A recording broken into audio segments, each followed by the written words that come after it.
Boa tarde, obrigado pela apresentação. Eu agradeço à Luciana o convite para estar aqui e à Carolina a sua presença e a todos vocês.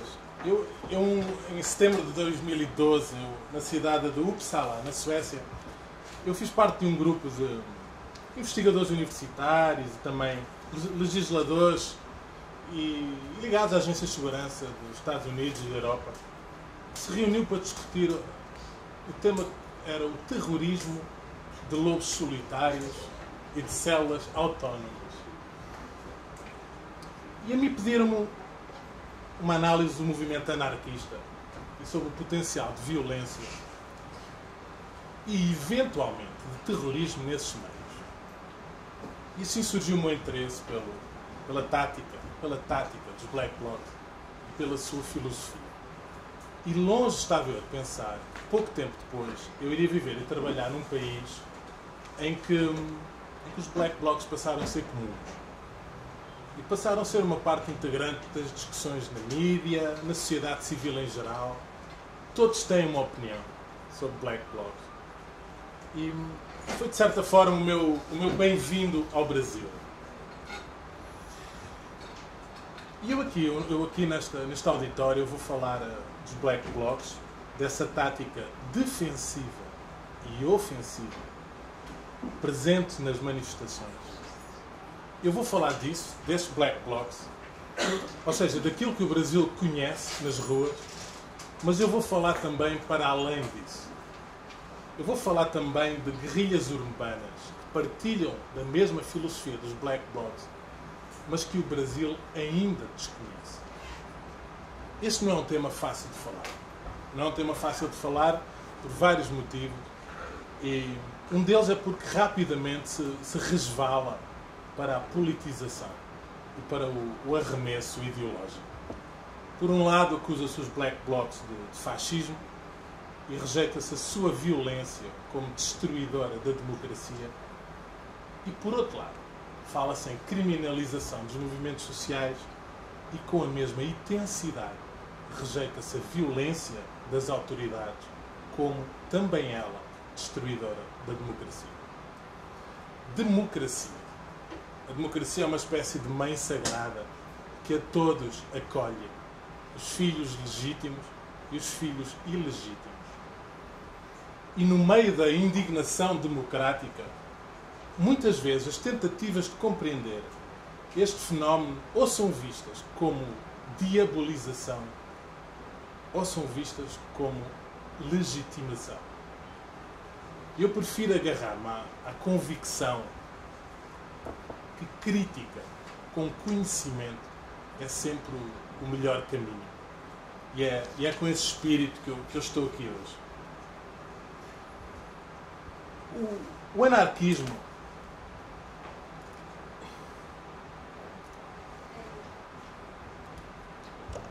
é uma forma alternativa de conceber as relações sociais entre as pessoas. E nessa forma alternativa, essas relações não são definidas pela autoridade do Estado, da lei, da polícia, mas através de um acordo livre, não coercivo, entre os indivíduos. Esta definição ela vai sendo reciclada e ela surge na literatura, nos manifestos, depoimentos. E os objetivos dos anarquistas são definidos desta forma: substituir o Estado por uma sociedade não autoritária, não hierárquica e não coerciva. É este o seu ideal de sociedade. E é a única forma de acabar com uma sociedade que, na visão anarquista, é uma sociedade baseada na dominação, uma sociedade de patrões e de escravos. Claro que o anarquismo é heterogéneo. Existem divisões, como sempre existiram, sobre qual o melhor caminho para atingir uma nova ordem social e humana. Mas este horizonte final é largamente partilhado pelos seus militantes.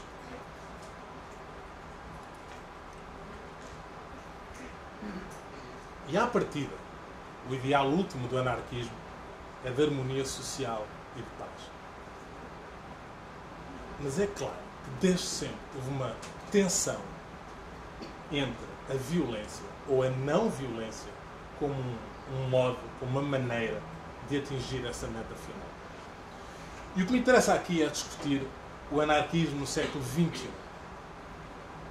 E, sobretudo, o anarquismo que reivindicou para si a missão de confrontar fisicamente as forças que o anarquismo vê como opressoras, o Estado e o capital.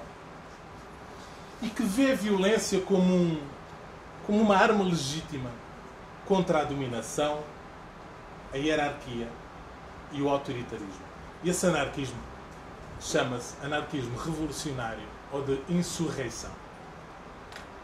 E este anarquismo de insurreição apresenta-se nos nossos dias de duas maneiras. Uma delas é bem conhecida, publicamente. Ou seja, fazendo parte de protestos coletivos contra os poderes estabelecidos, é a tática dos Black Blocs. E os grupos que executam essa tática fazem-no de forma frontal e chocam de frente com os símbolos que, na sua perspectiva, são de opressão. Sejam agências de governo, bancárias, multinacionais, e fazem-no muitas vezes debaixo das luzes da mídia. Mas este anarquismo de insurreição também se manifesta de uma outra forma. Privada.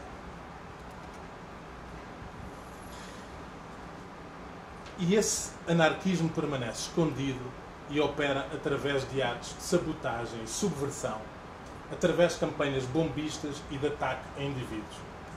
A Federação Anarquista Informal, também conhecida como Frente Revolucionária Internacional, é o maior exemplo dessa rede de militantes anarquistas que juraram fazer uma guerra global contra o que eles chamam de tirania do Estado e do capital.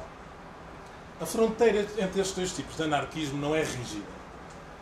Ambos estão empenhados em fazer atos que são ilegais na perspectiva da cultura dominante e hegemónica, e ambos, da mesma forma, têm um alcance global. Os Black Blocs expandiram-se da Europa para os Estados Unidos, para a América do Sul e até para o Médio Oriente. No Egito, durante algum tempo, eles funcionaram como uma frente anti-islâmica. Enquanto que a Frente Revolucionária Internacional, como o nome indica, está presente na Europa, mas também na América do Sul e na Ásia. Mas os meios que esses dois tipos de anarquismo empregam, assim como os alvos, são diferentes. E por isso é importante manter esta distinção. Mas antes de falar sobre o que é específico em cada um, eu vou falar... É importante ter em conta que eles partilham da mesma filosofia da ação. Os seus membros veem-se a si próprios como anarquistas da praxis, em que a ação sobrepõe-se à teoria. É o agir que interessa. É a revolta do fazer, como diz o filósofo irlandês John Holloway. É isso que interessa, e não mais um amontoado estéril de teorias e mais teorias. E em que a violência é reconceptualizada. Eles não aderem a uma visão, a uma definição restrita de violência. E qual é essa definição restrita de violência? A violência representa os usos da força física que estão proibidos pela ordem normativa e formalmente legítima. Ou seja, proibidos pelo sistema estabelecido. Não. A sua definição de violência é outra. Violência é toda e qualquer violação dos direitos sociais e humanos básicos. E empiricamente, se uma pessoa ouve a voz de muitos destes integrantes de grupos de contrapoder e contra-sistema, é esta definição de violência mais larga a que eles se referem. Por isso é comum, muito comum, ouvir dizer que violento é o Estado, ou violento é o capitalismo. E por isso a violência anarquista é uma escolha, baseada numa decisão e obedecendo a uma lógica. E essa lógica da insurreição não é fortuita nem é arbitrária. A violência, na sua perspectiva, é um mal necessário contra uma violência maior, estrutural e generalizada do Estado. Claro que isto tem antecedentes. Estas ideias não nascem do vazio, não nascem do vácuo. Por exemplo, logo em 1920, o anarquista italiano Enrico Malatesta escreveu: a revolução tem que ser violenta porque uma violência transitória é a única maneira de pôr um fim na muito maior violência que mantém a maior parte da humanidade em servidão. E ele conclui com esta frase: para nós, os oprimidos estão sempre num estado de autodefesa legítima. E esta ideia da violência como autodefesa, em que o critério para a violência é a opressão, não é nem a legalidade, nem a ordem constitucional. Esta ideia não só torna a violência contra o agressor legítima, como moralmente válida, justa e até honrada. E dentro deste contexto mental, a violência quase que é obrigatória e inevitável. E não é possível entender estes grupos sem entender isto. Faz parte do seu DNA.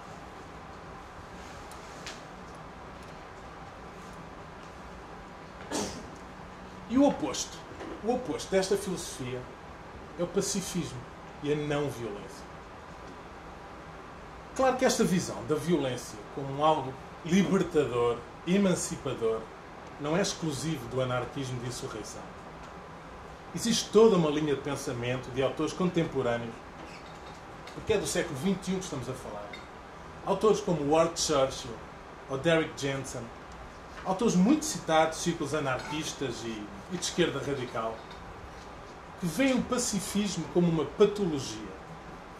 Para eles, nem toda a violência é igual. E a violência pode ser emprega quer para a subjugação, quer para a emancipação. Um argumento semelhante é feito por Peter Gelderroth, que num dos seus livros, ele é o autor deste livro, ele diz isto: eles, o capitalismo e o Estado, declararam guerra a nós. E nós temos que levar a guerra a eles.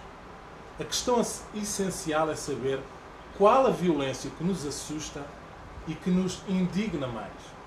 E saber de que lado nós vamos estar. Desta forma, a não-violência é vista como pouco mais que colaboração com o inimigo. Entrevistas, depoimentos, literatura ligada a estes movimentos mostram bem que o seu mapa mental é de crise e catástrofe.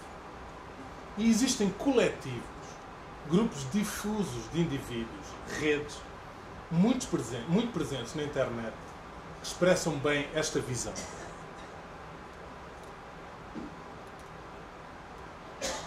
Um deles, Crime Thing, é um desses coletivos. Produção anónima, traduzido para várias línguas. Um dos seus textos fundadores começa assim: nós não vivemos na zona de desastre. E a zona de desastre é a sociedade, mas em acampamentos à margem. Vivemos num estado de grande dificuldade, mas isso não é nada comparado com a miséria do dia-a-dia na zona de desastre. Ou então, o Comitê Invisível. É um coletivo francês. Alguns dos seus membros foram presos em França sob a acusação de terrorismo. E no seu manifesto, a insurreição que se aproxima, eles dizem isto: é inútil esperar. É inútil esperar por uma mudança, pela revolução, pelo apocalipse ou por um movimento social. Continuar a esperar é uma loucura. A catástrofe, ela não veio a caminho, ela já chegou. Nós estamos dentro do colapso da civilização.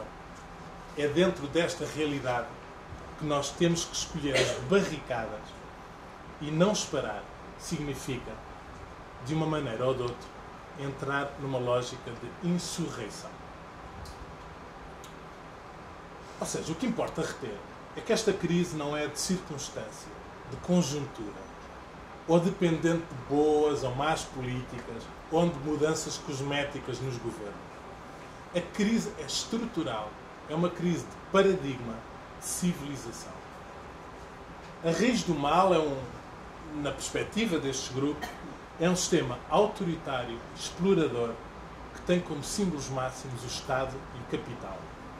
É isso que justifica um estado de rebelião permanente.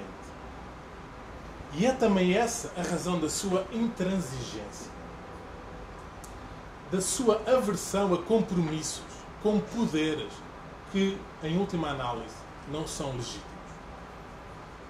Por isso, para eles, o reformismo não faz sentido. Não faz sentido porque os detentores de poder nunca vão ceder o poder voluntariamente. E como isso, e o reformismo é contrário a uma lógica que é revolucionária, que visa não influenciar o Estado, mas, em última análise, o abolir. E o que é que significa este antirreformismo? Significa a rejeição do diálogo civilizado e da busca respeitável por plataformas comuns. E porquê? Porque essa forma de agir deixa a infraestrutura autoritária e repressiva intacta. O conflito não é racionalizado como uma disputa entre os que governam e os governados. Algo que poderia ser solucionado politicamente ou através de eleições. Não, o conflito é visto como uma luta entre opressores e oprimidos, ou de patrões contra escravos. E algo a ser solucionado fora da política normal, liberal ou civilizada. E, obviamente, que no seguimento desta lógica, a democracia representativa ela é desprezada.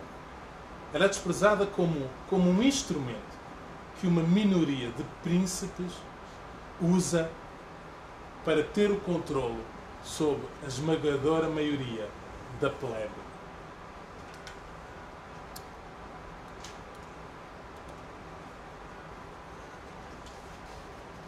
E dentro desta perspectiva, e varando a atenção um pouco para o Brasil, as intenções do Ministro da Secretaria-Geral da Presidência de, nas suas palavras, estabelecer um diálogo com o movimento Black Bloc, provavelmente ficaram como intenções. Ele diz: estamos à procura de integrantes do grupo que queiram dialogar. O problema seguramente não vai ser procurar, vai ser encontrar. São universos mentais que estão nos antípodas um do outro. A menos que o ministro lhes ofereça a revolução numa bandeja. E é sobre os Black Blocs que eu vou falar primeiro. De uma forma mais esquemática, eu vou começar por esclarecer duas coisas, ou reafirmar duas coisas.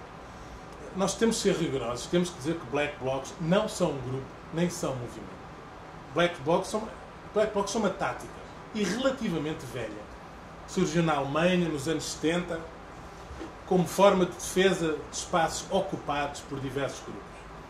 É uma tática de ação direta que consiste em confrontar fisicamente o Estado e as suas instituições, assim como os símbolos da opressão capitalista e da polícia.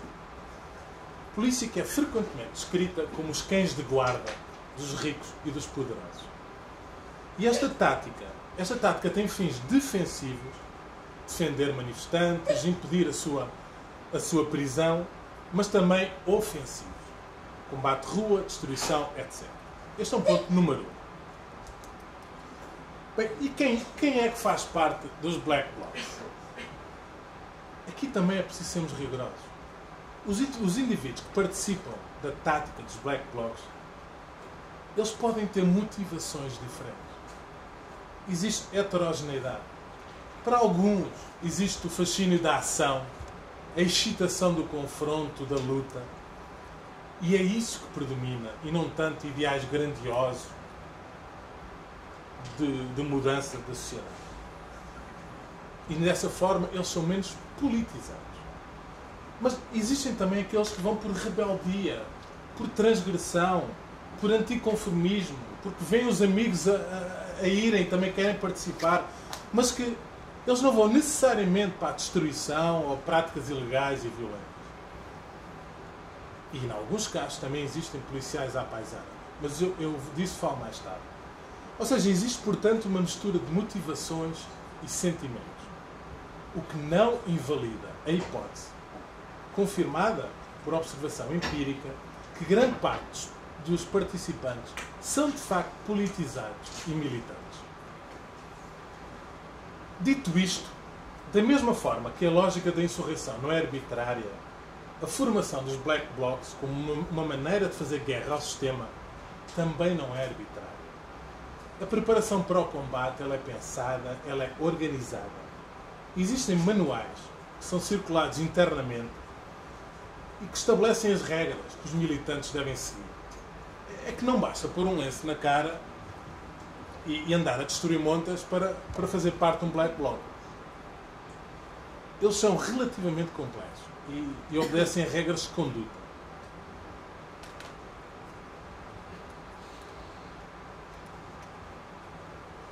Um desses manuais chama-se Fashion Tips for the Brave. As dicas de moda para os bravos. E que diz quais as precauções que os militantes devem ter. Se você vai usar uma máscara, vista a máscara sempre.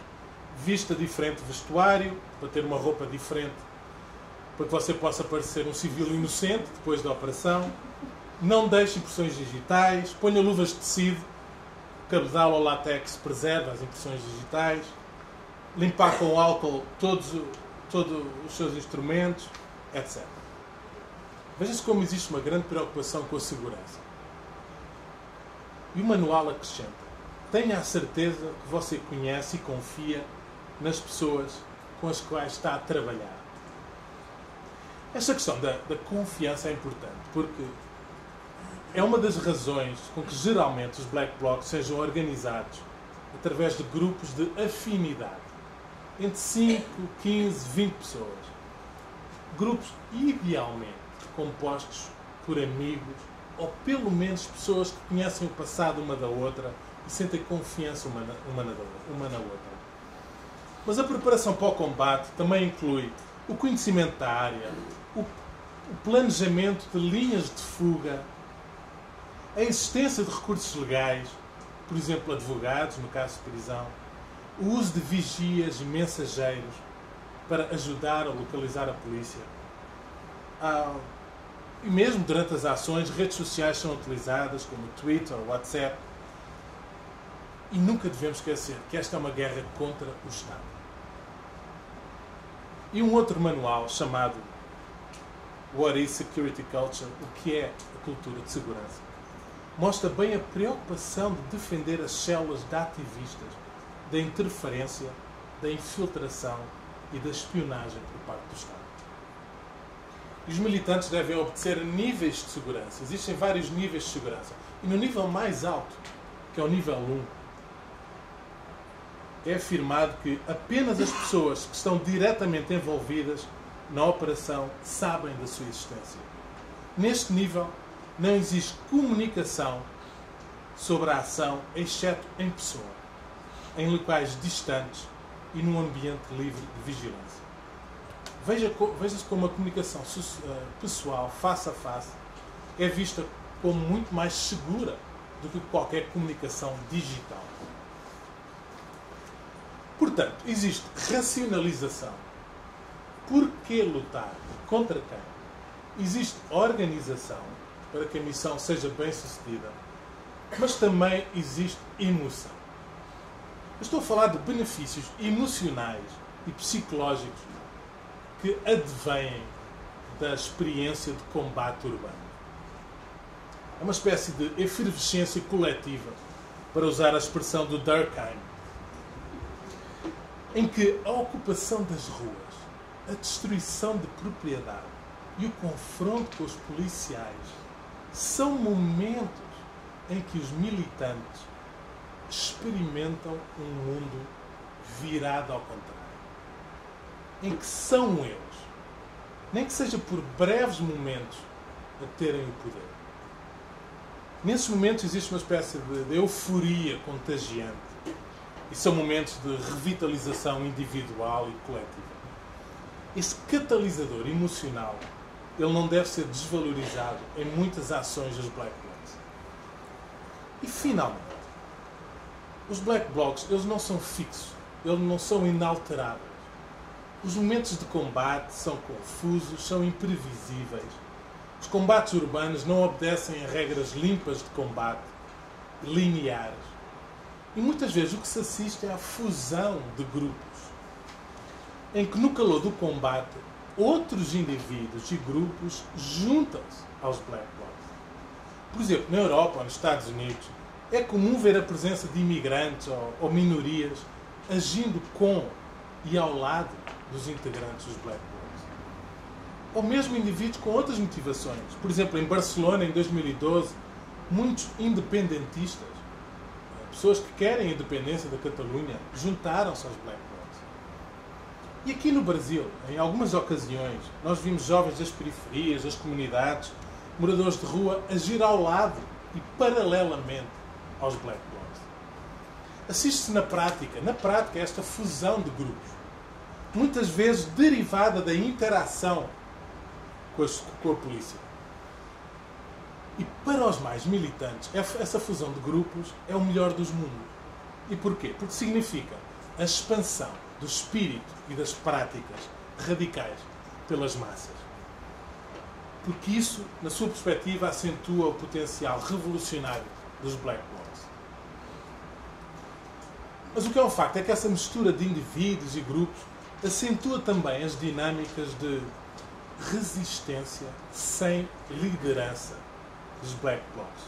Ou seja, Black Blocs como um espaço que pode acolher vários indivíduos e grupos unidos no anonimato contra um inimigo comum e independente de hierarquias, mais independente do que um grupo com membros fixos. Bem, mas existe um outro tipo de anarquismo, de insurreição. A tal Frente Revolucionária Internacional, ou Federação Anarquista Informal. E o que é a Frente Revolucionária Internacional?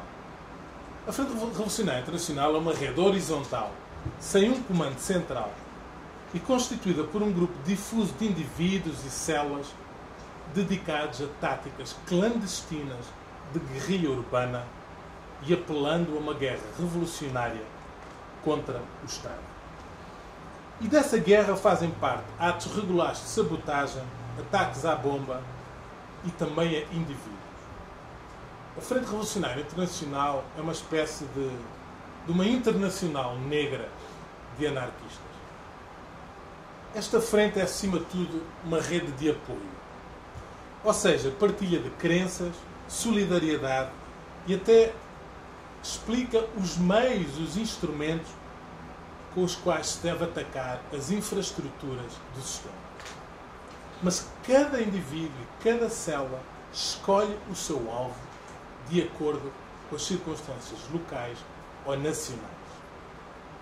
A palavra de ordem é guerra assimétrica no interior de cada Estado.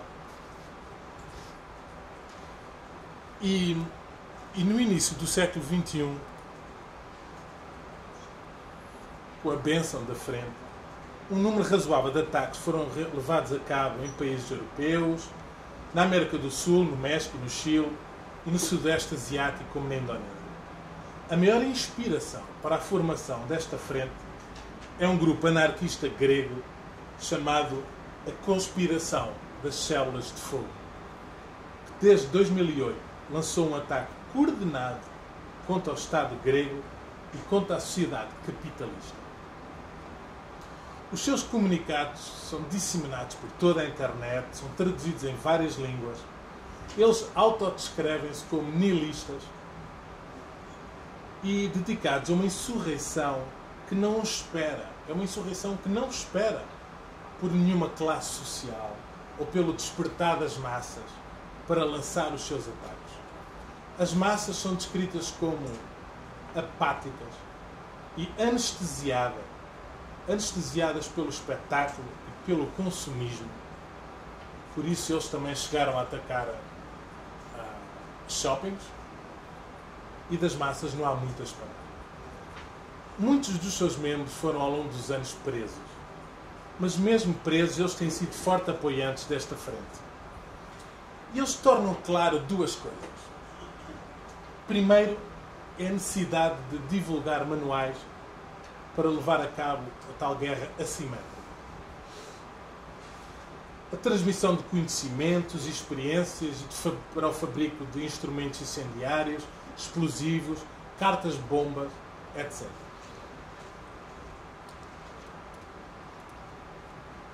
E em segundo lugar, eles dão uma justificação para incluir alvos humanos nesta guerra de permanente insurreição. As escolhas de cada um de nós definem a nossa vida. Existem opções que são hostis, aqueles que as escolhem transformam-se em alvos legítimos. Os atos da guerrilha anarquista urbana têm como fim multiplicar os riscos de vida para os inimigos da anarquia e para os agentes do Estado. O ataque de uma célula italiana a um CEO de uma agência nuclear, por exemplo, foi muito exaltado nos meios ligados a esta frente. Um dos seus apoiantes viu nele, e cito, um ato de liberdade que infelizmente não acontece com muita frequência. Assim, ao longo dos últimos anos, embora ainda sem a frequência que os mais empenhados desejariam, esta filosofia de violência retaliatória inclui a sabotagem das infraestruturas capitalistas. E esta sabotagem do capitalismo é uma das lições do Comitê Invisível francês. Ou seja, o sistema capitalismo deve ser atacado na circulação, atacando as suas linhas, as suas interações. É minando essa infraestrutura que se interrompe o fluxo capitalista, os seus recursos, os seus transportes, o seu consumismo. E isto deve ser feito através da sabotagem das linhas rodoviárias, ferroviárias, da eletricidade, das telecomunicações, etc. Em 2011, o sistema ferroviário de Berlim, na Alemanha, foi atacado. E os argumentos utilizados foram estes, da sabotagem, muito ligados à próxima insurreição, ao livro. Depois também ataques contra agentes do Estado, policiais, agentes penitenciários, são o alvo preferido, magistrados e agentes dos serviços de segurança, campanhas de carta-bomba contra os inimigos, sejam eles quais forem, capitalistas, governantes, etc. Ataques contra agências de notícias e de grande mídia. A Microsoft foi alvo, por exemplo, de um atentado à bomba em Atenas, exatamente como a companhia que serve o complexo tecno-industrial. O que remete para o Ted Kaczynski, o célebre americano bombista que durante décadas desencadeou uma campanha de bombas contra o tal complexo tecno-industrial. E esta frente tem toda uma rede comunicacional que promove a sua ideologia e que é facilmente acessível através da internet. Quem quer que seja, a qualquer hora, em qualquer lugar. E muitos dos seus materiais são traduzidos em dezenas de línguas. Existem sites como este, Guerra à Sociedade, que se dedicam a traduzir um número imenso de manifestos, notícias sobre prisões e julgamentos anarquistas, assim como depoimentos daqueles que estão presos. Bem, esta questão da martirologia é importante. Os presos são celebrados como exemplos de virtude revolucionária, como modelos de conduta, como inspiração.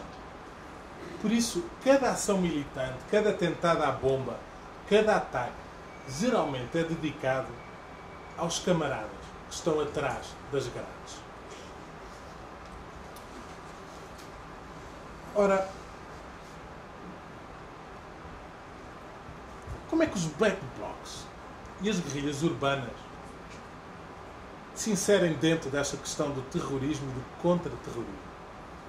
Sobretudo a questão do terrorismo de lobos solitários e de células autónomas. Ou seja, o uso da violência contra a propriedade ou pessoas em nome de uma causa política ou existencial.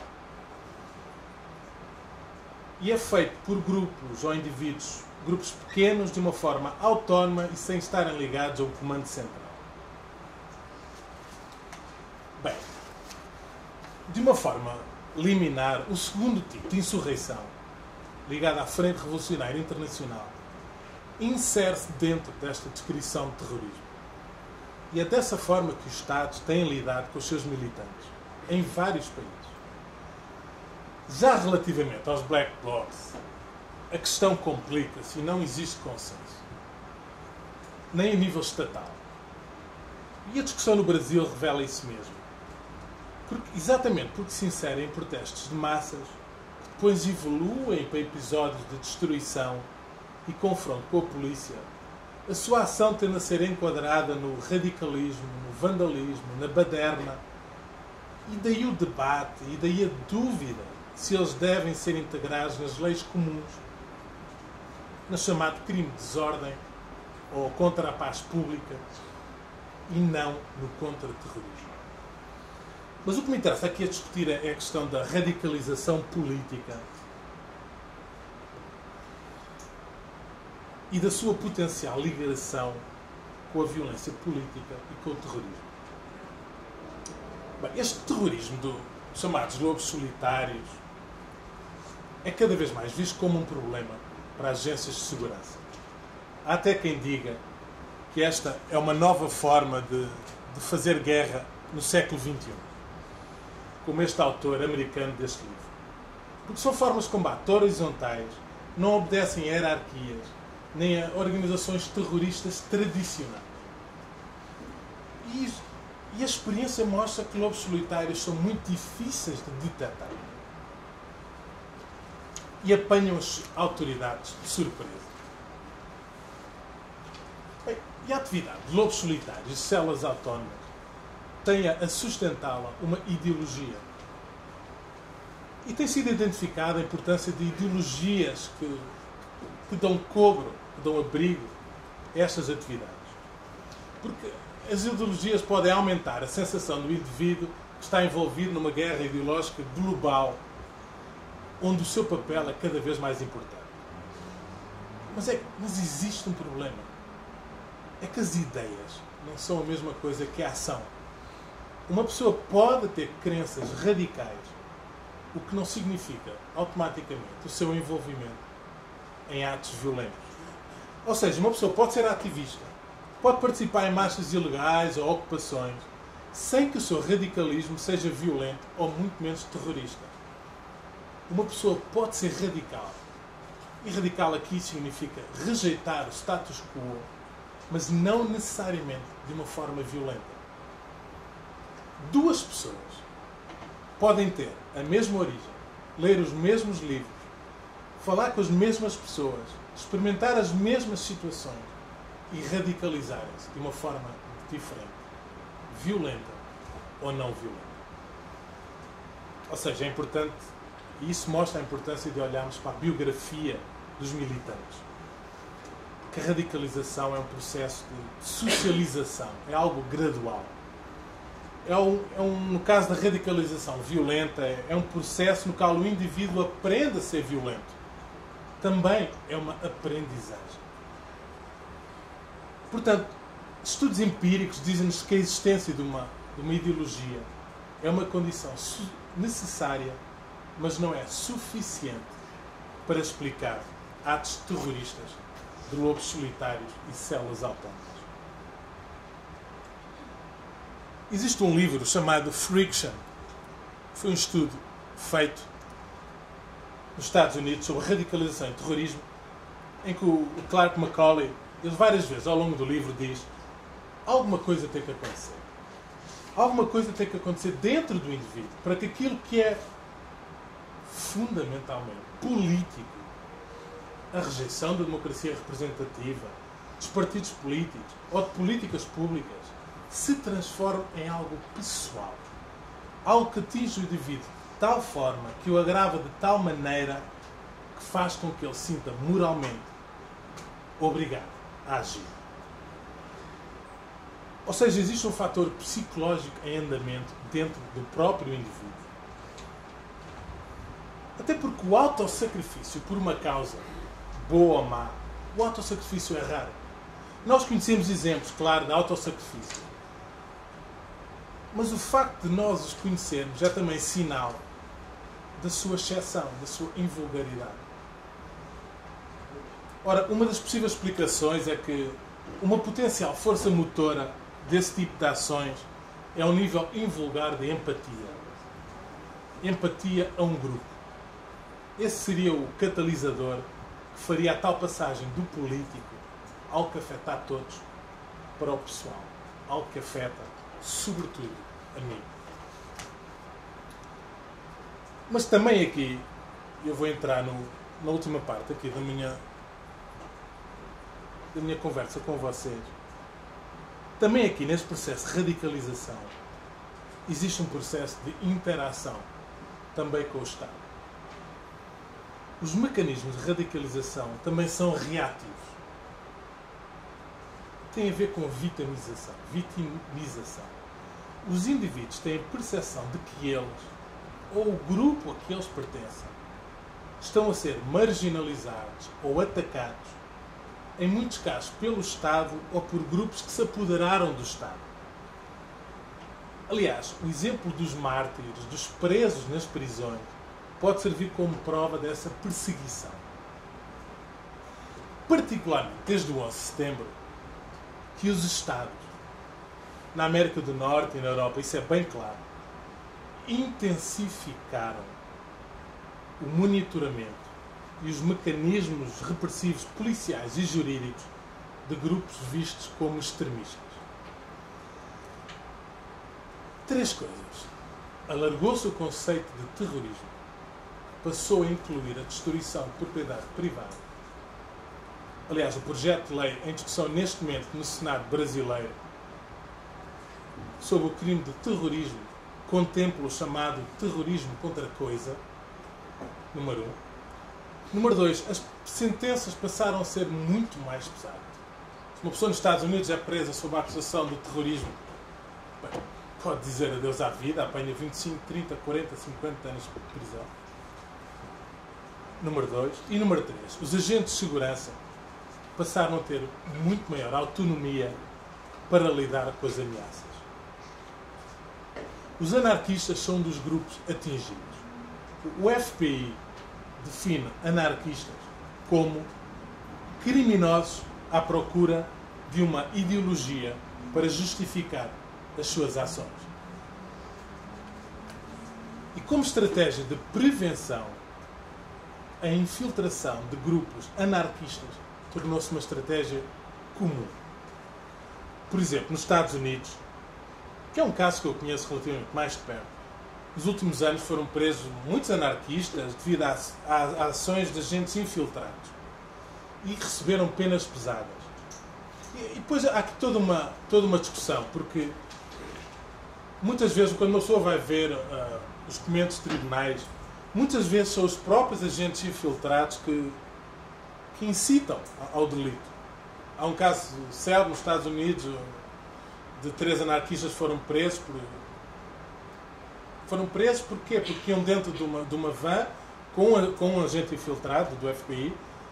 O agente infiltrado iam passar em cima de uma ponte e o agente infiltrado disse: e se nós destruíssemos esta ponte? E foi a partir disso que começou o processo e começaram a pensar, a dialogar em destruir a ponte, e assim ia acontecendo, não aconteceu no fim, e eles foram presos. Por outro lado, esta é outra questão que eu acho muito importante. É costume dizer, está na moda dizer, nos estudos sobre terrorismo, que o terrorismo contemporâneo está a viver uma onda tecnológica. Onda tecnológica porque a internet ajuda na radicalização individual e a internet ajuda na divulgação de estratégias de resistência ao status quo. Mas, da mesma forma, as tecnologias de comunicação aumentaram imenso a capacidade do Estado de vigilância de indivíduos ou grupos vistos como subversivos. As autoridades usam as redes sociais como WhatsApp, Facebook, Twitter, Instagram.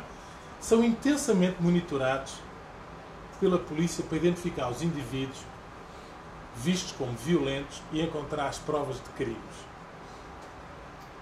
Ora, isto tem uma consequência. É que isso aumenta a necessidade de maior secretismo e clandestinidade de muitos indivíduos e grupos.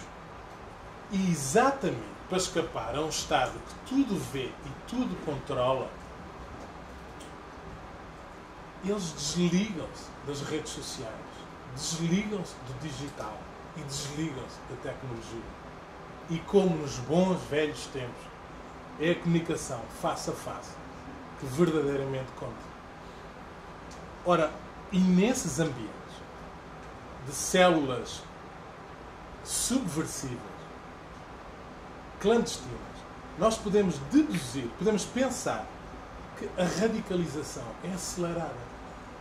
Porque esse isolamento, ele desconecta ainda mais as pessoas das suas rotinas, das suas redes sociais normais e torna concreta, no dia a dia, a sensação de ser, aumentando, portanto, também a urgência de agir ou o desespero de quem sente que não tem mais nada a perder. E pronto, eu vou terminar por aqui com esta imagem, se eu conseguir. Esta imagem. São preciso dois para dançar o tango ou forró. Essa interação dinâmica entre a radicalização violenta de indivíduos e grupos, por um lado, e o Estado, por outro. Esta interação também tem que fazer parte de qualquer análise mais profunda sobre guerrilhas urbanas no século XXI, estejam elas vestidas de negro ou não. E eu fico por aqui. Obrigado.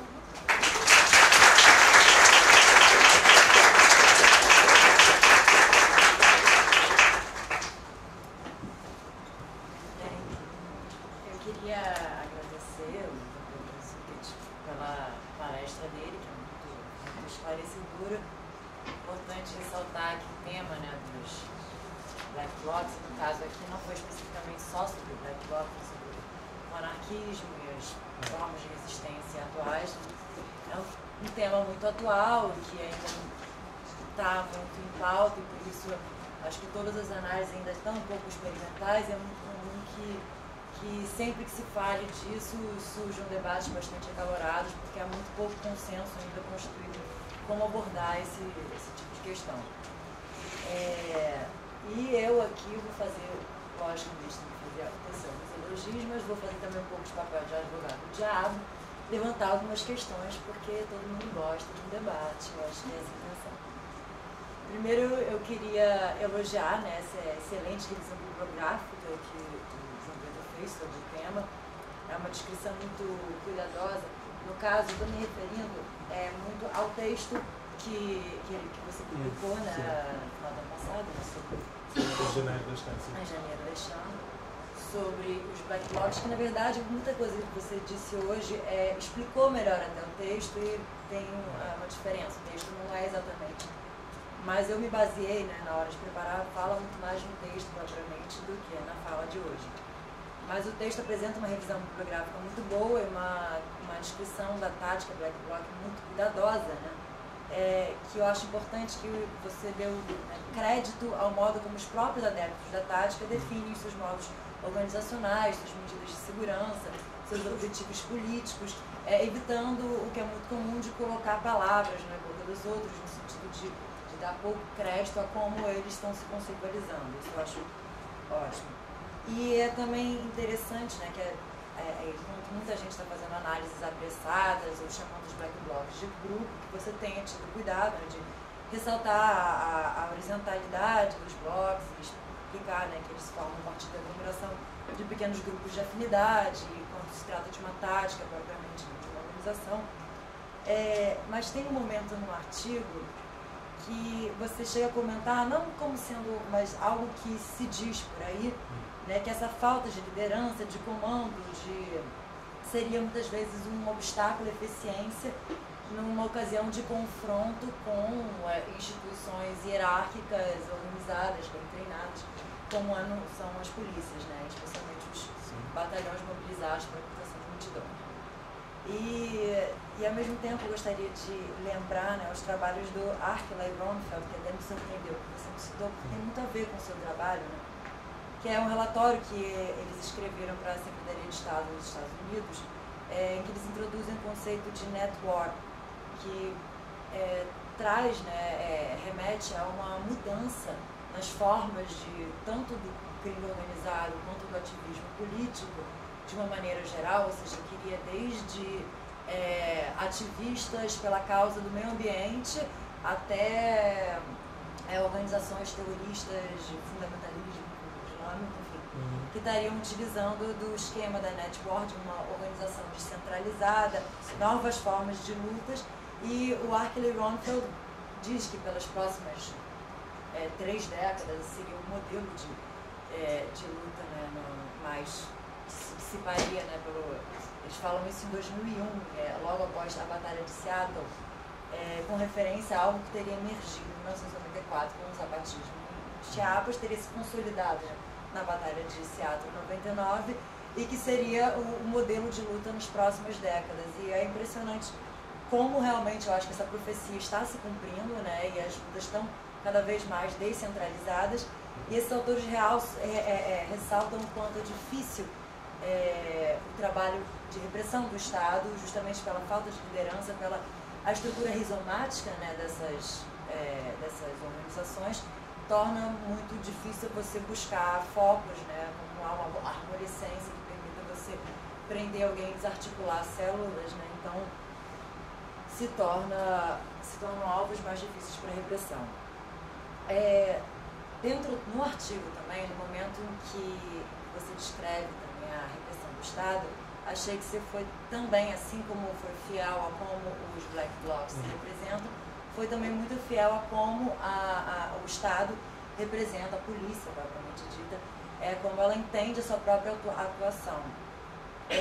Mas alguns pontos que estavam colocados no texto, como por exemplo a questão do discurso da lei e ordem colocado pela polícia, de fato é o modo como eles interpretam a sua atuação, né, no caso da repressão à resistência em manifestações, mas eu acho que teria sido interessante, acho que isso está mais no texto do que propriamente na sua fala de hoje, né, apontar algumas incongruências nesse discurso, que eu acho que teria enriquecido talvez o artigo, como por exemplo no momento em que você menciona que a polícia ela alega estar defendendo a liberdade de expressão dos manifestantes pacíficos. E que também alega que a questão do isolamento das grandes áreas durante as manifestações seria uma forma de adaptação à incidência, ao novo modo, né, a nova configuração das manifestações públicas no atual momento, que teria essa resistência violenta, incidência de dano ao patrimônio e resistência nos protestos. Quanto ao caso brasileiro, isso pode ter sido talvez o caso em outros países, mas é legal fazer uma ressalva, né, que aqui no caso brasileiro a gente assistiu a polícia dispersando, né, os atos violentos, não precisava ter tido de fato nenhuma resistência ou dano ao patrimônio para servir de pretexto, como por exemplo dia 13 de junho em São Paulo, em que a polícia dispersou todo mundo com o simples argumento de liberar a via para os carros passarem. Então, não precisa, na verdade, deflagrar nenhum ato de resistência, tanto que aqui, ao contrário, foi em reação à violência, às tentativas de oprimir a liberdade de expressão, né, dos manifestantes, que surgiram, que aumentaram, pelo menos praticamente no início de junho, quase não existiam manifestantes Black Blocs, foi algo que surgiu mais em reação, se consolidaram mesmo em julho, mais em reação às tentativas de dispersão dos atos, né, da polícia, que independiam deles estarem já atuando, né, com dano ao patrimônio e resistência. Então, é só uma ressalva, né, com relação ao caso brasileiro. A outra questão que aparece no texto que eu acho interessante, né, para trazer um pouco a discussão do nosso caso, é que em algum momento você menciona uma notícia de jornal que fala do trabalho de inteligência no Brasil, né, de que a ABIN estaria monitorando as redes sociais. É curioso, porque até agora a gente não viu nenhum efeito real de trabalho de inteligência. O que foi observado na repressão ao chamado vandalismo, né, foi a criação da SEIV, né, dessa comissão especial através de um ato institucional do Cabral, né, que primeiro excluía a necessidade de um juiz pedir quebra de sigilo telefônico, bancário, etc. E depois ele teve que se retificar, né, por causa da inconstitucionalidade de algumas das medidas contidas dentro desse ato que instituía a SEIV. Mas, na verdade, a SEIV não fez mais do que deter os moderadores das páginas do Black Bloc Anonymous, que não revela, na verdade, nenhum... Mas o Facebook? A fanpage de Facebook do Anonymous e Black Bloc, eles simplesmente detiveram essas pessoas como se isso fosse um trabalho de inteligência, supondo ainda dentro de uma lógica de que eles seriam lideranças do movimento só porque moderam as páginas. E depois, esse trabalho de inteligência foi realmente muito efetivo, porque prenderam 200 pessoas que estavam aleatoriamente sentadas na escadaria da Câmara e colocaram todas elas, enquadraram, 70 delas enquadraram na lei de organizações criminosas, que foi uma lei a princípio feita para enquadrar milicianos, né, principalmente preocupada, né, com crime organizado, e enquadraram as pessoas que estavam sentadas sem nenhum flagrante imediato. Então, aqui tem uma questão complicada, né? Por exemplo, com relação às medidas de segurança. Aqui o Black Bloc não precisa se preocupar em passar álcool nos seus instrumentos, porque se nem em caso de homicídio pegam as impressões digitais encontradas na arma do crime, quiçá numa barra de ferro que foi usada para quebrar uma vidraça. Mas, enfim, aqui o que a gente tem observado mais é uma tendência à atuação da polícia, uma preocupação em tentar prender em flagrante, até porque casos de dano ao patrimônio é impossível incriminar alguém se não um flagrante. É muito difícil, né, construir provas para se incriminar alguém, e na dificuldade de efetuar essas prisões em flagrante você acaba tendo aquelas fugas homéricas que a gente já vivenciou. Eu, particularmente, eu admito que sou uma manifestante. Então eu já vi de perto muitas vezes como é que funciona esse gato e rato. É um manifestante pacífico, não quebra nada, não usa máscara.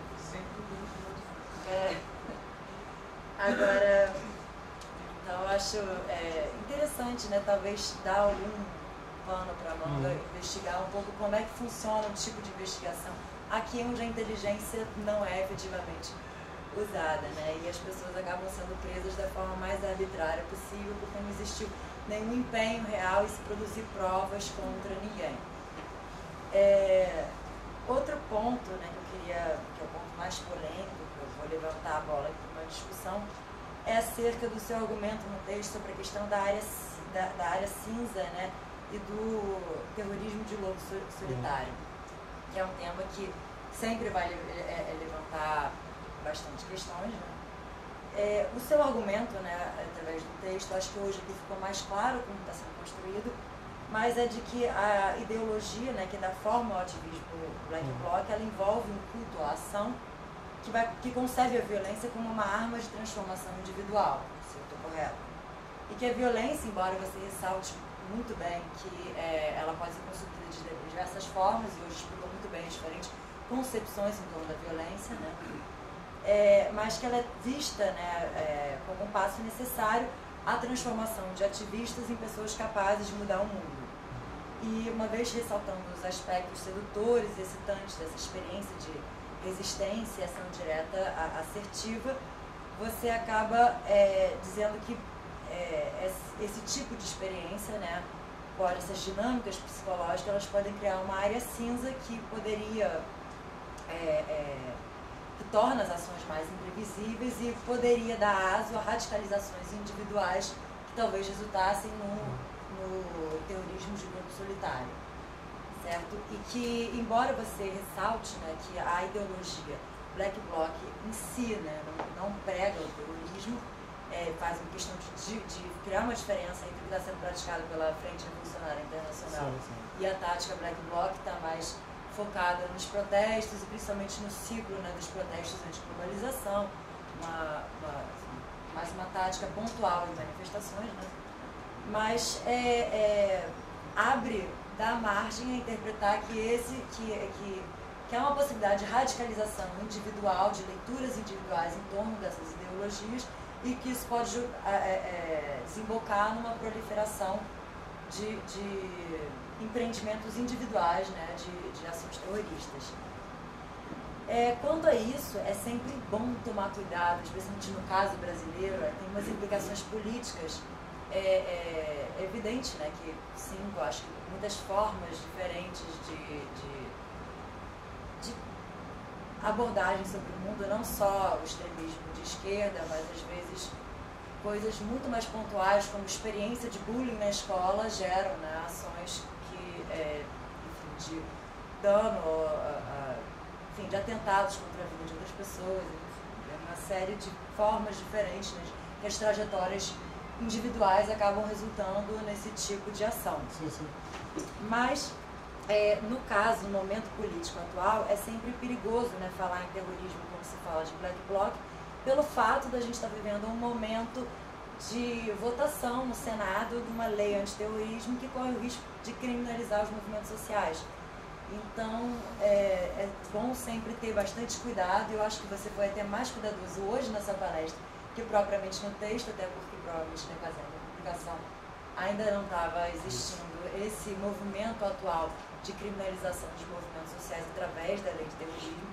É realmente um perigo essa questão, essa ampliação que você mencionou do conceito de terrorismo para poder abordar o dano ao patrimônio, não só o dano, não só o atentado contra a vida das pessoas, né? Então, aqui a gente está realmente correndo o risco de ter penas de 30 anos para quem quebra um vidro, que é algo grave que é sempre necessário tomar muito cuidado com a terminologia que a gente emprega na hora de efetuar análises sobre os Black Blocs. E a outra questão que eu quero levantar a respeito disso é que você está falando em ideologia Black Bloc e nas ideologias de validação. Eu queria que você, se possível, explicasse melhor o que conceito é esse de ideologia que você está usando, porque ideologia é sempre um conceito muito polissêmico, né? Eu, pelo menos, andei recentemente estudando um pouco sobre isso e, justamente, até pela ocasião da minha pesquisa, em que eu me vi diante da necessidade de usar os termos de ideologia e utopia, e vi que, na verdade, apesar do nosso uso corriqueiro desses conceitos, em Marx e Engels, na ideologia alemã, eles definem ideologia como um sistema de representações do mundo através do qual a classe dominante legitima sua posição frente às classes dominadas. Ele recorre à inversão, né, à operação de inversão do Feuerbach, para explicar que a ideologia ela inverte a ordem genética real, representando falsamente as ideias como dotadas de significação autônoma, tal qual fosse o motor da vida real. Ou seja, a ideologia, ela, na tradição sociológica, ela muitas vezes é utilizada como uma categoria de acusação, né, uma ideia de deformação do real, que é empregada justamente para pensar como as classes dominantes justificam a dominação. Ela aparece assim muito em Althusser, em Gramsci e outros autores, né, na verdade, esse conceito foi muito reformulado pelo Althusser, que vai taxar o jovem Marx como ideológico também, mas ele preserva esse aspecto de manutenção da ordem contido na ideia de ideologia, ao falar dos aparelhos ideológicos do Estado. Gramsci também faz essa alusão ao falar que a grande mídia, né, a imprensa, ela é a parte mais dinâmica da superestrutura ideológica do Estado, da dominação capitalista, enfim. Eu, particularmente, não gosto tanto da definição marxista de ideologia, que trabalha sempre com essa oposição de ideologia e praxis, e considerando tudo que, na verdade, é pré-científico como ideológico. Eu, particularmente, gosto mais da definição do Mannheim, que ele está operando uma extensão epistemológica do marxismo, mas ele defendendo, né, que tudo que a gente vê, significa ou faz, ela está em função da nossa posição na sociedade.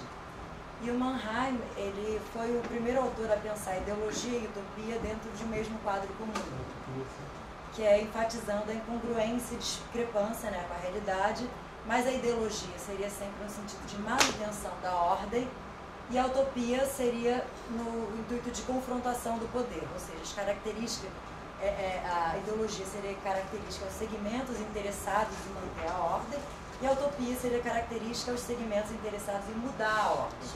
E é o que está sendo, e essa diferença entre ideologia e utopia é o que foi resgatada posteriormente pelo Paul Ricoeur, e eu acho que ela me parece bastante profícua, interessante.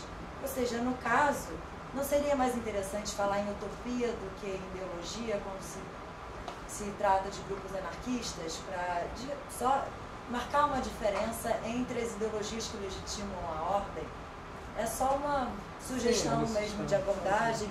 Eu gostaria de saber um pouco que tipo de conceito de ideologia você está trabalhando e o que vem a ser essas ideologias de validação, que eu não desconheço, eu até fui correr atrás da referência que você cita, mas o arquivo não estava open access. E, por fim, eu acho que já devo ter falado demais, mas já passei o tempo. É só mencionar que, com relação ao dano ao patrimônio, no caso eu não estudo os black blocs, eu estudo mediativismo, outra coisa, mas eu acho sempre interessante o uso do conceito de iconoclastia para se pensar esse ataque deliberado a símbolos do capitalismo. Eu acho que tem uma discussão tão legal sobre iconoclastia, por quanto ela é recorrente, seja no ataques a símbolos religiosos, ou, enfim, é algo que está sempre recorrente nas diversas formas de manifestação pública, né, de descontentamento, de revoluções, mudanças. Então, acho que seria talvez interessante, só uma dica. Obrigado pelos comentários.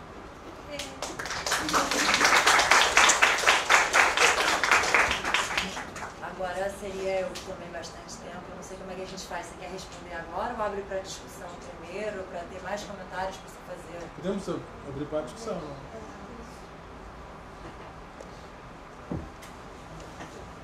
Alguém quer falar?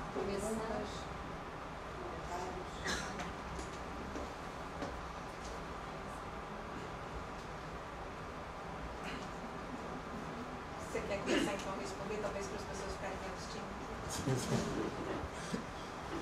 Bem, foram várias coisas que eu agradeço já os seus comentários, eu achei muito pertinente isso que eu sei da network. Eu vou um pouco responder um pouco à medida que eu fui escrevendo aqui umas coisas. A história a questão, quando eu comecei a trabalhar nesta história, neste artigo, não se falava de black blocs no Brasil, foi em 2012. O meu contexto foi mais na Europa e nos Estados Unidos. E foi dentro dessa perspectiva. Hoje, se calhar, talvez o artigo que eu escreveria seria diferente e as coisas são assim, não é? A Carolina falou da questão das agências de inteligência no Brasil e o seu trabalho. Por exemplo, a questão dos policiais à paisana em black blocs. Isso só surge devido ao trabalho das agências de inteligência, porque esse trabalho de infiltração desse tipo de grupos é algo que faz parte dos profissionais de qualquer área da política, e não é fácil. Não é fácil, sobretudo grupos que têm uma visão forte, e grupos unidos, não é fácil infiltrar agentes, sejam eles islâmicos, sejam eles anarquistas, não é fácil. E no caso do Brasil, aqui nos black blocs, o que nós assistimos em algumas ocasiões foi a presença de policiais à paisana.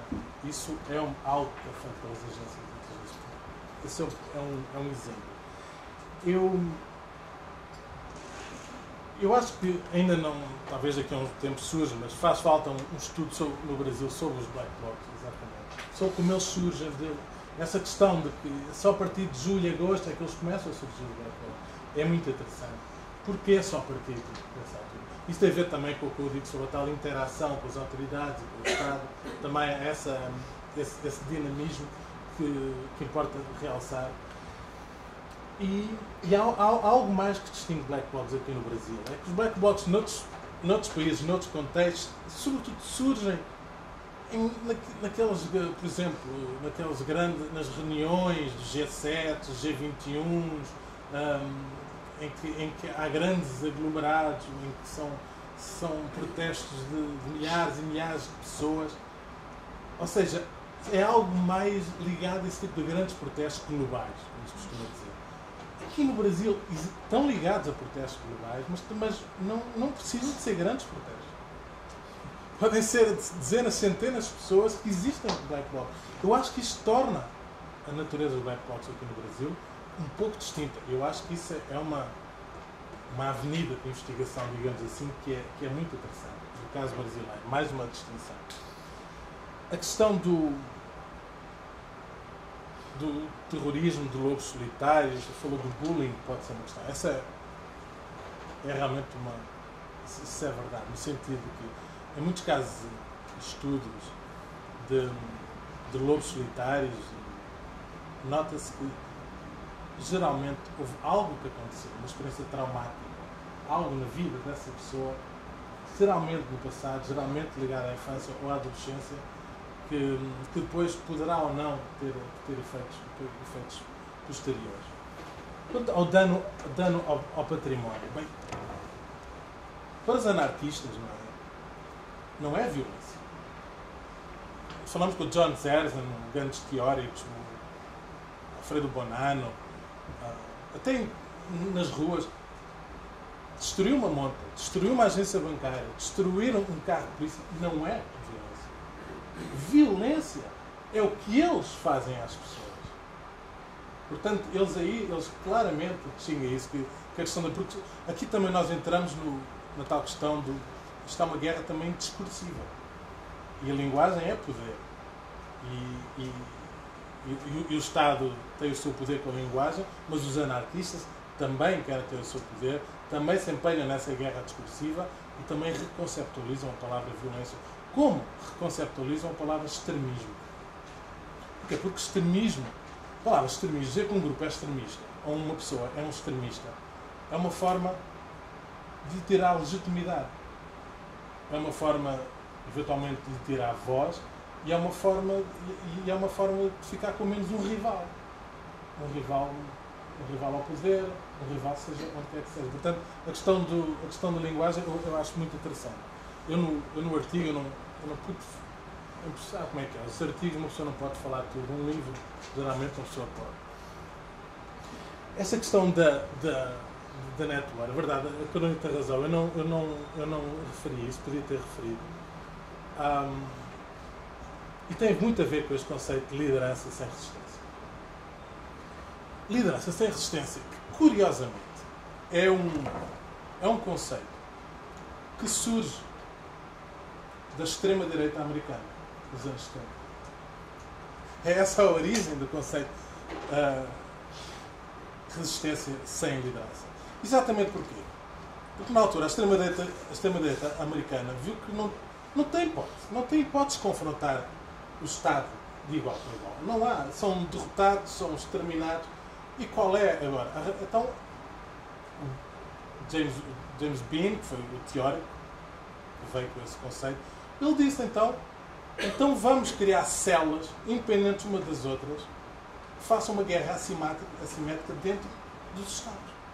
E em que o esmagamento de uma célula não significa o esmagamento de todas as células. É exatamente dentro dessa perspectiva de interação com o Estado.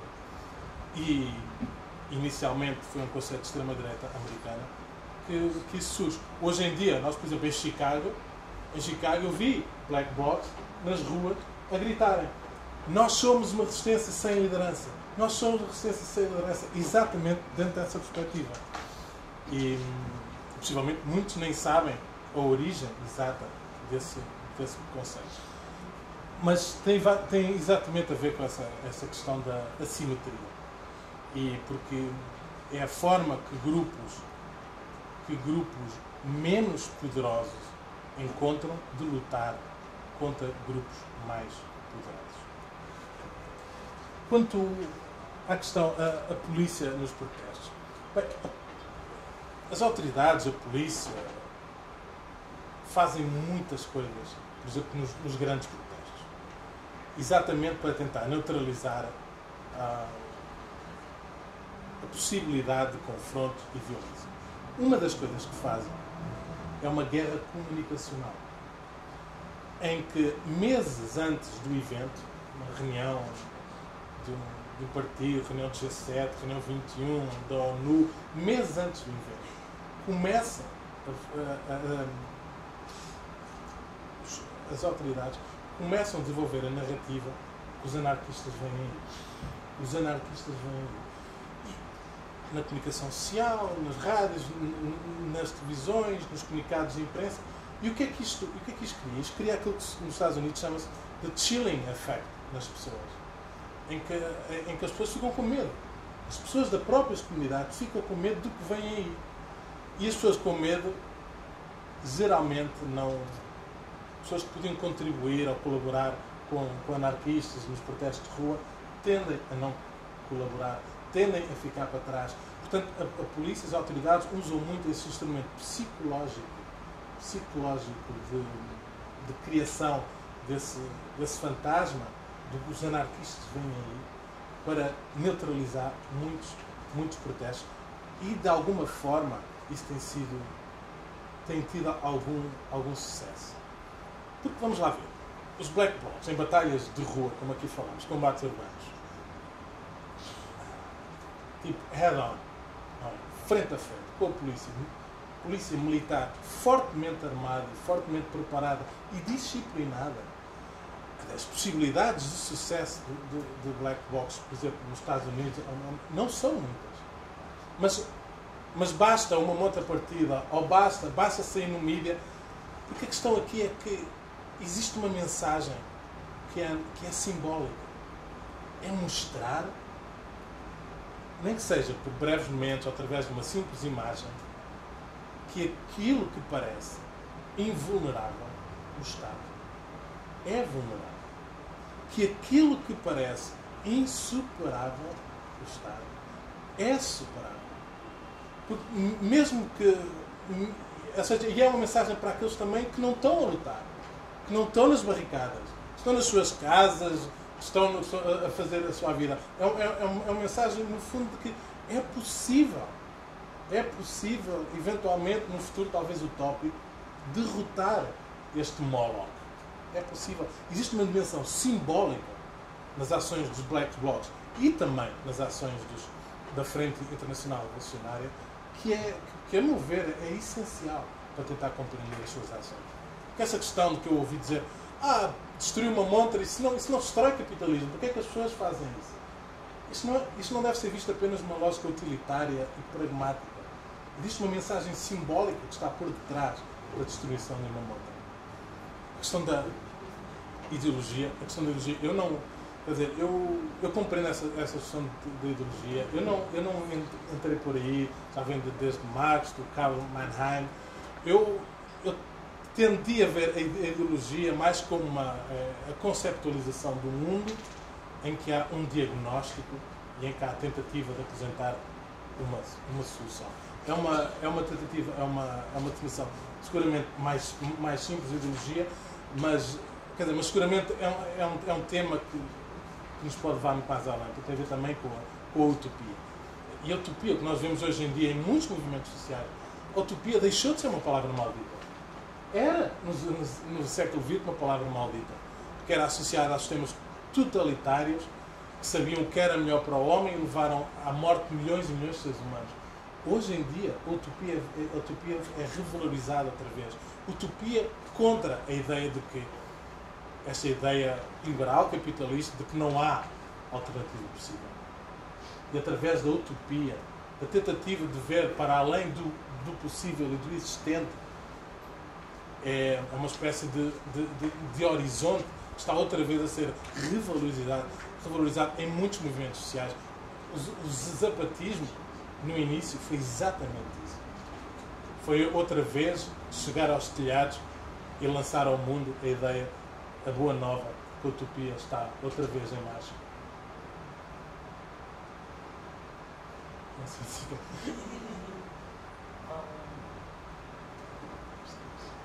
Se apresenta antes. Eu estudo Ciências Sociais da UERJ e, primeiro, parabenizar pela sua palestra. Várias coisas vieram na cabeça, mas duas em específicas. Primeiro, eu gostaria de perguntar e reforçar uma coisa que eu não lembro se você comentou na sua fala sobre a adesão, sobre a adesão dos Black Blocs aos movimentos hoje no mundo de um modo geral. Sim. Se essa adesão é livre mesmo, se eles se movimentam ou abrem de forma muito rápida para essa atuação deles. Eu pergunto isso porque você depois comentou que não vê os Black Blocs nem como movimento nem como grupos, né? E até mesmo consideram-os menos politizados. E eu fiquei me perguntando também se no mundo de hoje, né, nesse mundo eu acho que até Mary Calder depois funda em termos de novas guerras, de novos conflitos, é um mundo que não há regras depois do jogo nos novos conflitos. Os conflitos acontecem mais nos países. Se esses grupos de alguma forma não são muito politizados, se eles têm regras, eles têm definições e eles querem de alguma forma quebrar a estrutura presente e tem um inimigo comum que não compactuam, enfim, não legitimam o Estado a qual eles combatem. Então, assim, essa adesão livre, se ela existe ou não, esse grupo controla as adesões, enfim, desde a Primavera Árabe até outros conflitos que eles participaram no século XXI, até mesmo no século XX. Mais jovem. Desculpa, eu sou Fernando, eu sou economista pela PUC. Eu queria acrescentar uma coisa que talvez você não dê muito valor, mas aqui no Rio aconteceu o fechamento do Maracanã. Logo haviam forças jovens da torcida do Flamengo e do Vasco, especificamente, que ficaram sem ação. Então, ali no fenômeno que aconteceu dia 20, poderia ter ocorrido aqui no Rio, na Presidente Vargas, poderia ter ocorrido um genocídio, né? Que seria as forças de repressão que não estavam deixando chegar ao Maracanã, empurrando todo mundo de volta pela Presidente Vargas e Rio Branco, que ali calculava-se em torno de 1 milhão, os afluentes, as ruas afluentes. Ali talvez tenha se juntado essas forças jovens aos Black Blocs, porque eles pegaram do terreirão alguns tapumes e evitaram que esse genocídio ocorresse com o pisoteamento, que é uma tática do Exército na época que a PUC foi invadida, porque ali desceu também o helicóptero, como foi o primeiro encontro ali, enfim, confrontando a repressão, a ditadura militar, e eles desceram com o helicóptero jogando poeira mesmo, que é aquela rua era de terra da Vila. Aqui o pessoal conhece bem. Havia ruas de terra e o helicóptero desceu, então jogou terra e tentou esvaziar o pilotis da PUC. Eu sei porque eu estava lá, tá bem? Então, essa questão de empurrar a massa uns contra os outros e pisotear é uma forma de genocídio. Eu queria acrescentar isso, assim, colocar isso e discutir. Sim, é claro sim, que... Esse é um exemplo empírico e é algo que deve ser também utilizado em trabalhos sobre os Black Blocs. Falou que as forças do Vasco da Gama não tinham ação. Eu sou contra. Não, desculpa. Não é uma torcida específica, tanto do Flamengo quanto do Vasco, que são perigosas dentro da própria torcida. Sim, né? sim. Então eles atuam em blocos também, não cobrem os gostos, mas eles preferem brigar, não são politizados. Eles querem brigar. Tal coisa, sim, são os tais grupos que gostam da ação e gostam do que frenesí. estavam reprimidos naturalmente pelo fechamento na obra do Maracanã. Sim, então, desculpa. Só fazer um comentáriozinho. Ainda tinha o agravante que na época nem o Flamengo nem o Vasco tinham negociado o contrato com o Maracanã. Isso eu não sei. Então as torcidas estavam, nesse momento de junho, as torcidas realmente estavam em guerra contra o Estado. E há boatos de que realmente elas teriam combinado de não lutar entre si para atuar na linha de frente das manifestações nesse momento bem específico anterior à assinatura do contrato.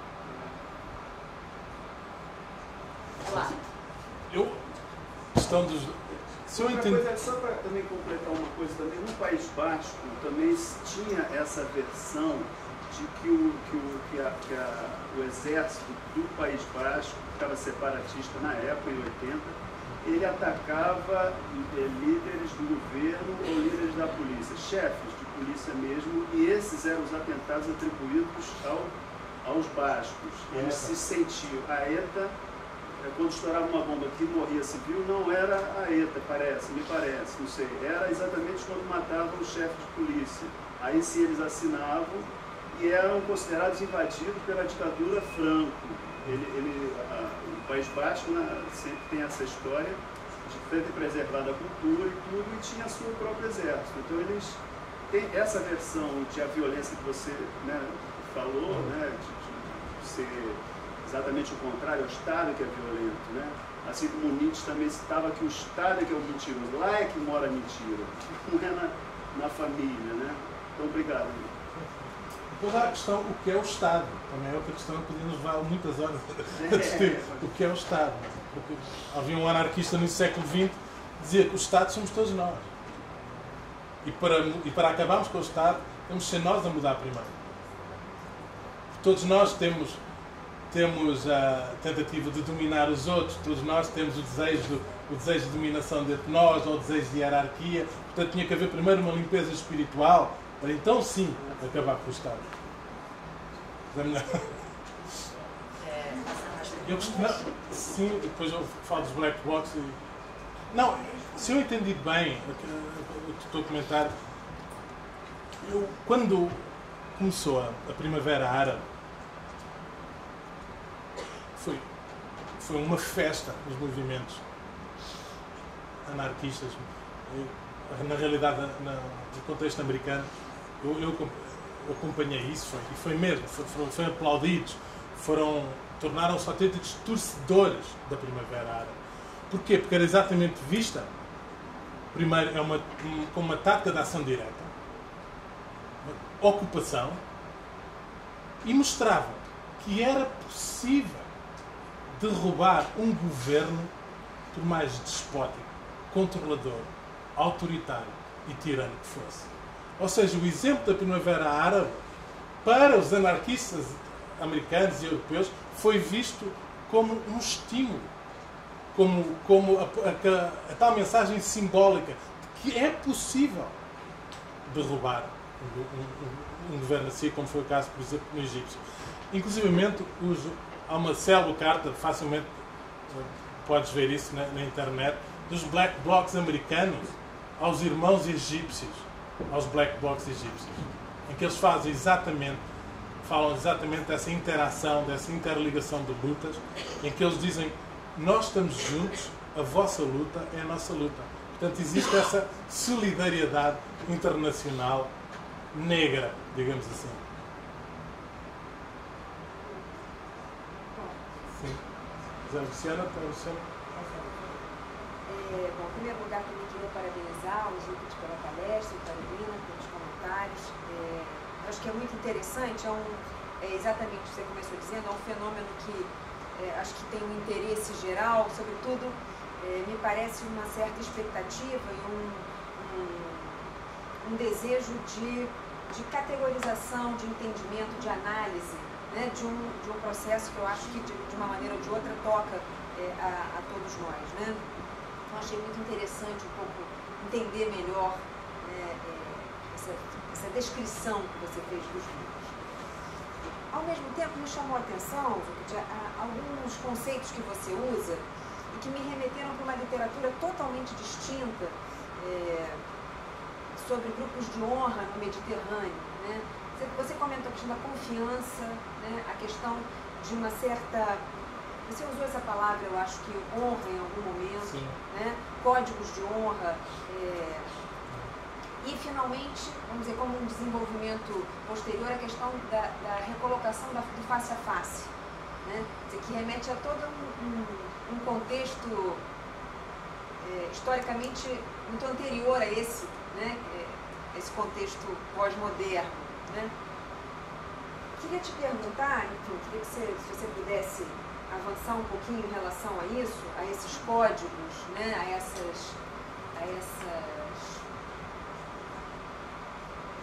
questão dos manuais, né, que me chamou muita atenção, um padrão de conduta, né, que esses grupos acabam de alguma maneira adotando em um contexto, né, de atomização, né, de células.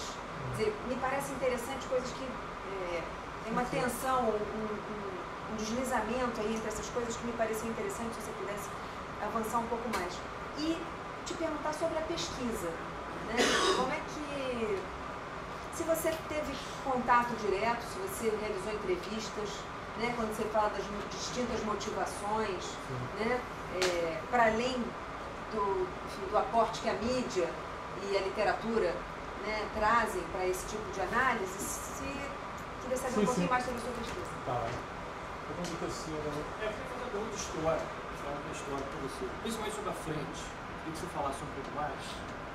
Qual é a diferença que você vê fundamentalmente, do ponto de vista do discurso, da praxis, entre essa frente e, por exemplo, grupos radicais ou terroristas, não importa o nome, dos anos 70 na Europa, como Baader-Meinhof, Brigada Rossi, esse tipo de coisa, e estou voltando um pouquinho mais atrás no tempo, também do ponto de vista do movimento anarquista do século XIX, que foi duramente combatido pelo Marx, pelo Internacional Socialista, etc. Enfim, do ponto de vista histórico, você vê alguma novidade muito importante nessa frente em relação a pessoas que tiveram um discurso muito parecido com ela no passado? Por isso que eu fiquei curioso saber. Quanto a... Luciano, a questão da pesquisa. A minha pesquisa foi na altura, eu fui mais ligada aos Estados Unidos, o meu trabalho empírico foi mais de pesquisa. Eu fiz entrevistas com integrantes para a qual alguns estão aí referenciados, não estão o nome. Está a inicial do nome, B, está F, mas eu tive esse cuidado. Não só porque eu acho que, para tentarmos compreender esses grupos, temos que tentar criar uma espécie de empatia analítica na forma como eles veem o mundo. O que não é a mesma coisa que está de acordo, ou legitimar, ou participar, são coisas diferentes. Mas para verdadeiramente compreender alguns desses grupos, temos que tentar fazer esse exercício. Códigos de conduta, seguramente, eu acho que um dos grandes desenvolvimentos de códigos de conduta é numa era tecnológica, é este crescimento do interpessoal, do face a face. Exatamente como fuga aos aparelhos do Estado. Isto não tem a ver apenas com grupos anarquistas. Que há cerca de 2 anos surgiu na Irlanda do Norte, o novo IRA. E como é que ele surgiu? Eles lançaram um manifesto. E não foi um manifesto, não foi na internet, não foi nada. Eles contactaram um jornalista inglês, encontraram-se na Irlanda do Norte, levaram-no vendado para um meio rural distante.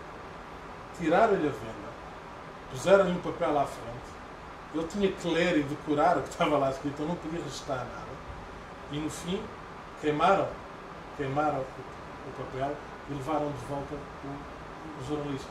Isto é um bocado, é um exemplo de algo que está cada vez mais a acontecer em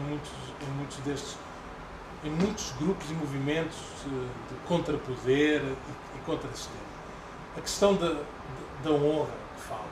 É uma questão porque, para eles, a violência contra um sistema opressor que mata, que esmaga, que não respeita, que é autoritário, é uma questão de honra. Honra individual. Enquanto, e mais ligados à Frente Revolucionária Internacional, olham para as massas como rebanhos sem honra, anestesiados pelo espetáculo, pelos shoppings. Não é? Portanto, a questão da honra é muito importante. Nós temos tendência de associar a questão da honra a culturas muito mediterrânicas ou ligadas ao próximo Médio Oriente. Temos muita noção. Não, mas nesses grupos claramente existe essa questão da honra. E é algo que vale a pena uma pessoa debruçar-se e escrever sobre isso. O Baader-Meinhof, o Exército Vermelho, esses meninos dos anos 70, não é? E as Brigadas Vermelhas italianas do agora tão celebrado Tony Negri. Uma diferença, eles foram muito mais letais do que neste momento a Frente Revolucionária Internacional. Sem sombra de dúvida, não é? Assim como as Brigadas Vermelhas da Itália, em termos de letalidade, em termos de... Não há, para mim, eles foram muito mais perigosos, mas também foram facilmente depois neutralizados pelo Estado, foram presos, e alguns ainda estão presos na Alemanha e até em Itália. Se eu vejo alguma coisa de novo nesses grupos em termos de reação, quer dizer, a interação, se quer que diga na minha visão, continua a ser a mesma. O ideal anarquista, o ideal final do anarquismo, continua a ser o mesmo. Uma sociedade não autoritária, não hierárquica, não coerciva e que não é regulada nem pelo Estado, nem pelas autoridades, nem pela polícia. E é baseada na associação mútua e no voluntarismo. Esse ideal anarquista continua a alimentar o ideal anarquista hoje. Em termos de discurso, esse tipo de discurso, na sua essência, numa palavra que se usa muito a Portugal, no seu âmago. Eu adoro quando as palavras são as mesmas. No seu âmago, eu penso que é o mesmo. Não fale monta, que aqui ninguém entende monta. Não! Às vezes eu acho que somos dois países separados pela mesma língua. Mas a minha forma de falar é inteligível, não é? Eu falo mais pausadamente, não pensem que eu tive um derrame. É mesmo para vos ajudar.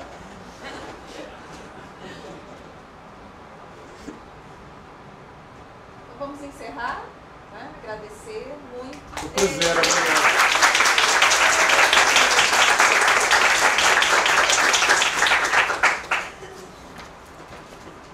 E obrigada a todos que contribuíram. Obrigado por tudo, foi um prazer. Obrigado por mim. Deu-me algumas indicações que eu escrevi que vão ser importantes depois para mim e para outros.